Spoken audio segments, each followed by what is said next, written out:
বিদ্যালয়ে গত কয়েক বছরে আমরা দেখেছি যে হতাশা থেকে অথবা পারিবারিক কোনো সমস্যা থেকে ব্যক্তিগত জীবনের প্রবলেম থেকে হয়তো অনেকেই আত্মহত্যার পথ বেছে নিচ্ছে। তো আমরা এখানে অবশ্যই এটা নিয়ে আমরা কাজ করব। আমরা যারা সাইকিয়াট্রিস্ট আছেন তাদের মাধ্যমে আমরা একটা ক্যাম্পেইন কাউন্সিলিং করার জন্য অবশ্যই আমরা উদ্যোগ ইতিমধ্যেই নিয়েছি, আমরা আলোচনা করেছি। এটা এখনো ফাইনাল হয়নি, ইনশাল্লাহ আমরা দ্রুত সময়ের মধ্যেই। এবং আমরা চেষ্টা করে যাচ্ছি যে যাদের এই হতাশায় ভুগছে, এই ধরনের সমস্যাগুলো আছে, তাদের কিভাবে আরো কাছাকাছি যাওয়া যায়, তাদের সার্কেলগুলো শিক্ষকদের সাথে কিভাবে তাদের কানেক্ট করা যায়, হতাশাগুলো দূর করা যায়, এগুলো নিয়ে আমরা একটা ক্যাম্পেইন করব এবং পরবর্তী একটা কাউন্সিলিং এর ব্যবস্থা করবো এবং এটা কন্টিনিউয়াসলি থাকবে ইনশাল্লাহ। আমি মনে করি বিশ্ববিদ্যালয় শিক্ষার্থী ভাই বোনদের এমন কোনো হতাশা থাকতে পারে না যার কারণে সে আত্মহত্যার পথ বেছে নেবে। ইনশাল্লাহ আমরা এটা নিয়ে কাজ করব। মেডিকেল ক্যাম্পও সকালবেলাও আসছিলাম, এসে তাদের অ্যারেঞ্জমেন্ট দেখে আমার কাছে অত্যন্ত ভালো লাগছে যে আসলে চট্টগ্রাম বিশ্ববিদ্যালয় শিক্ষার্থীদের স্বাস্থ্যসেবা এবং স্বাস্থ্য সচেতন করার জন্য এই ক্যাম্পেইনটা সবচেয়ে বেশি কার্যকরী।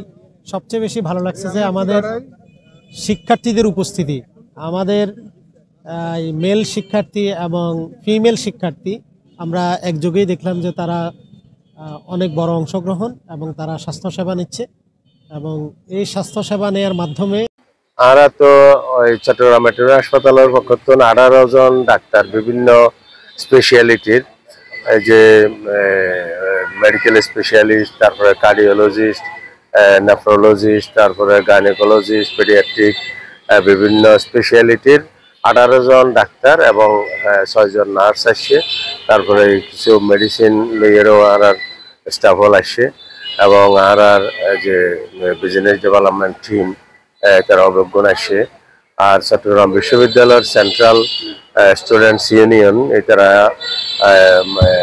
বিজ্ঞান ক্যাম্পের অবকাঠামো ইত্যাদি আয়োজন করছে।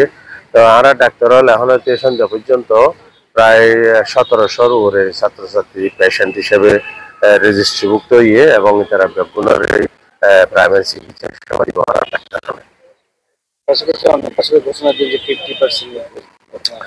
এই হ্যাঁ, চট্টগ্রাম বিশ্ববিদ্যালয় প্রশাসন আর হচ্ছে আবদার করছে দেখি বিশ্ববিদ্যালয়ের ছাত্রছাত্রী এবং শিক্ষক শিক্ষিকা তারা পরিবার সহ তারা আনালে এমইও করিব এবং 50% ডিসকাউন্ট চাইয়ে। তো হয়ে দেখি যেগিন আর এখতিয়ার ভুক্ত এগিনের 50% আরা দিয়ম, আর যেগিন এখতিয়ার বহির্ভূত এগিন 100%, যেমন কনসালটেন্সি কোনো ডাক্তারের বিশেষজ্ঞ চিকিৎসকের ফি এবার তো আরা ডিসকাউন্ট দিতে পারি, আর মেডিসিন যা কনজিউম হয় এবার আরা ডিসকাউন্ট দিতে পারি এবং ছাড়া আর বাকি জিন আছে পরীক্ষা নিরীক্ষা অ্যাসিড ভাড়া ইত্যাদি সার্ভিস চার্জ এর মধ্যে আরা 50% ডিসকাউন্ট দিয়ে চট্টগ্রাম বিশ্ববিদ্যালয়ের স্টুডেন্ট এবং টিচারলাই ওই চাকসুর ইয়ার প্রেক্ষিতে চাকসুরেই সম্মানিত করি বলা বলে এরা এই সিদ্ধান্ত দিই।